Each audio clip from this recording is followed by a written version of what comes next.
Yeah, Brian, we are counting down the days until the official start of summer, but hey, the hot weather is already here. And it is the perfect time to get out on the boat to enjoy little water activities with you, your friends, and the family, and make some memories. But the Louisiana Department of Wildlife and Fisheries is urging the public to be cautious and practice boater safety when you are out on the water. So we're on your side and answering the calls we normally do on Tuesdays. And today, Sergeant Mike Messerol with the Louisiana Department of Wildlife and Fisheries is here to talk about some boater safety. Great to see you, sir. Thanks for having me. It's our pleasure. Now, first off, let's just jump right into it. What do you see in your job, in your career, what's the number one thing that people are doing incorrectly before they take or when they take their boat out on the water? Absolutely. There's several safety precautions that we want to talk about with boats because they're not similar to cars, right? Yeah. They don't have brakes, there's no lanes in the water.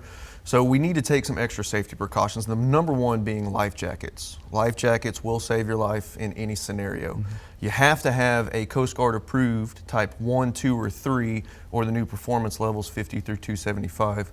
But you have to have at least one of those for every person that's on board your vessel while you're out running around.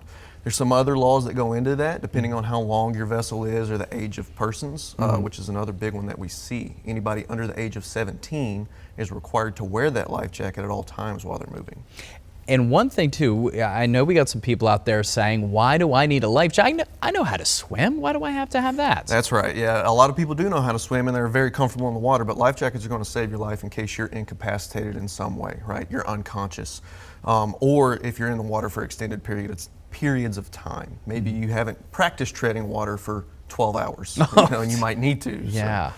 That's a great point. Yeah, it can happen in a moment's notice. Exactly right. And sadly enough, too, from a news perspective, every year we sadly cover these stories where somebody will be out fishing, they fall in the water, and they don't come back up. That's exactly right. Unfortunately, this year to date, we've had 41 boating incidents in the state, and 8 of those have resulted in fatalities. Wow. That's a number that we want to try to mitigate as much as possible, and the way that we do that is preaching these good safety practices. So life jackets being one. Wearing your engine cutoff switch is another one. So an engine cutoff switch is only necessary for boats less than 26 feet, powered by a tiller-handled boat that's 10 horsepower or greater, right?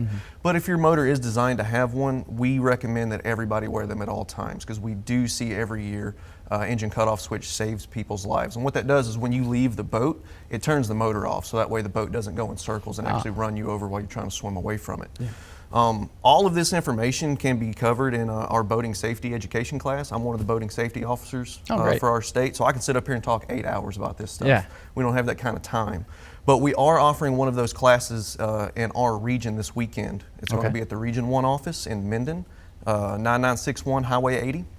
And you can register for that at wlf.louisiana.gov. Go to the education tab, and you can search by category or area for different types of educational classes in your area. Fantastic. And that training definitely goes to paying off and keep people safe in a big way. It does, and it's actually required for certain persons. Okay. So anybody born after January 1st of 1984 is required to have that when operating a boat in excess of 10 horsepower. Okay, fantastic. Great advice today. Yeah, we knocked it out of the park. Well, Sergeant Mike Messerol with the Louisiana Department of Wildlife and Fisheries. And in addition to all of that, also don't be drinking and boating. That's still against the law. Absolutely, it is still against the law. All right, thank you again, sir. No, thank you. Perfect. And don't forget that if you happen to have a question for Sergeant Messerol or one of our other officers that we have on Answering the Call, we do this every week, you can email us at pressreleases@ktbs.com, include a little portion of your question in the subject headline, and we will get those answers for you. And we have a lot more to come here on KTBS 3 News right after this.